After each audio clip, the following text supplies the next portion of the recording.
So, hello po. Ngayon po, gagawa po tayo ng beef bulgogi. Ito po mga ingredients ko. Nakuha ko po tong recipe na to kay Miss Lee and Lim.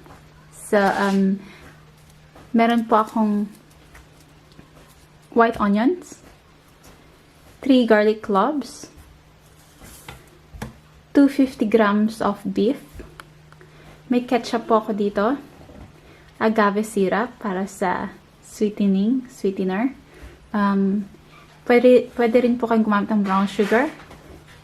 May lemon, apple, ground black pepper. Kasi wala akong red pepper niya eh. Meron akong soy sauce dito. At saka sesame oil. So, umpisa na po natin ang paggawa. Hiwain lang po natin siya ng maninipis.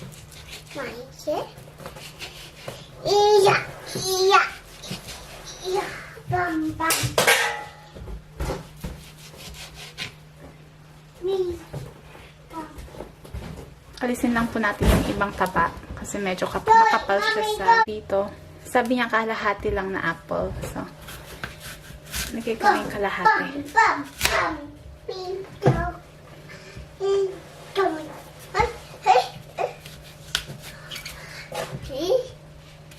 Don't touch that, please. It's chichi.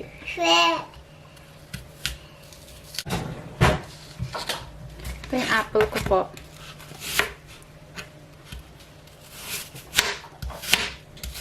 Hiwain ko lang. Tapos itong bawang.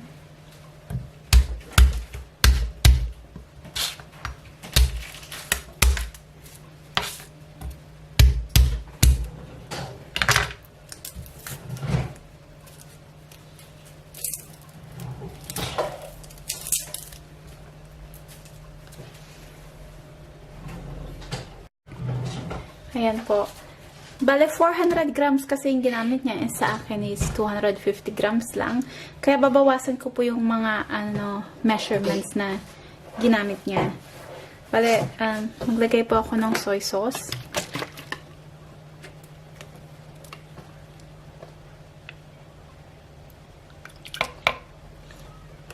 One and a half tablespoon.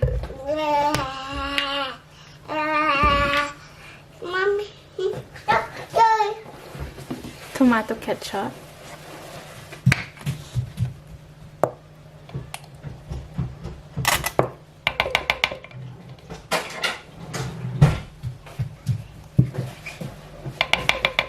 One and a half tablespoon. Agave.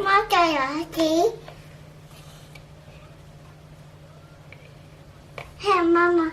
Help Mama. Agave syrup. Help. 1 tablespoon. Sorry ang ingay na anak ko.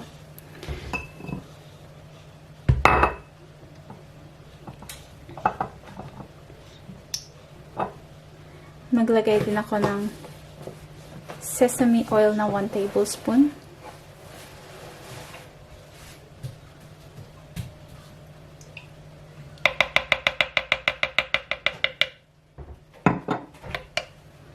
Tapos yung onion, garlic, apple. Bale, gagamitin ko po is blender. Para mas madali. Tapos half nitong lemon.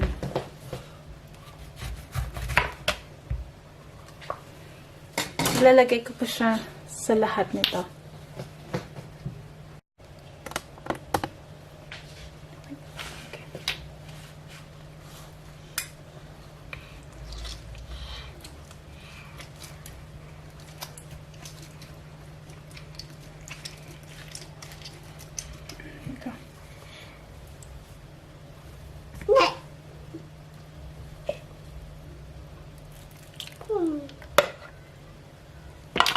Tapos, ihahalo lang po natin siya. I-blend lang po natin siya.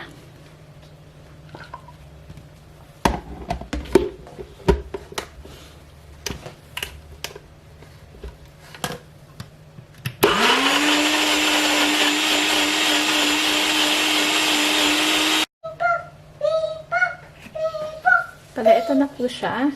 Ihalo na lang po natin siya sa meat natin.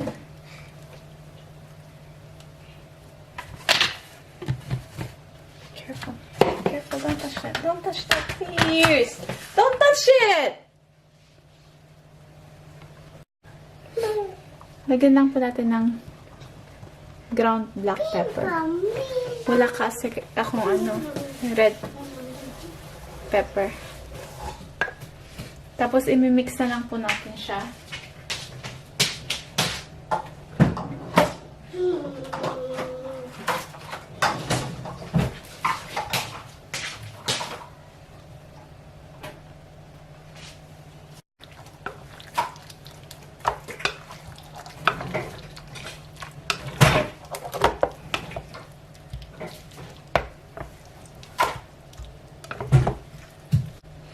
Ito na po siya. Bale, i-rest na lang po natin siya for 3 hours.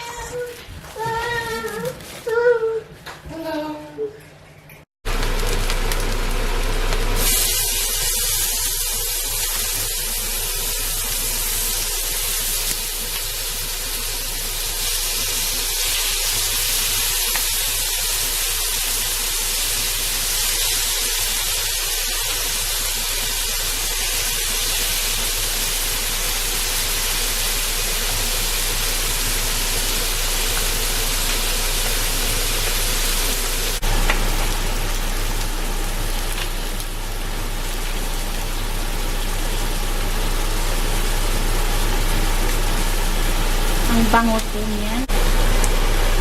Ito na po siya. Lian Lim's iconic bulgogi recipe.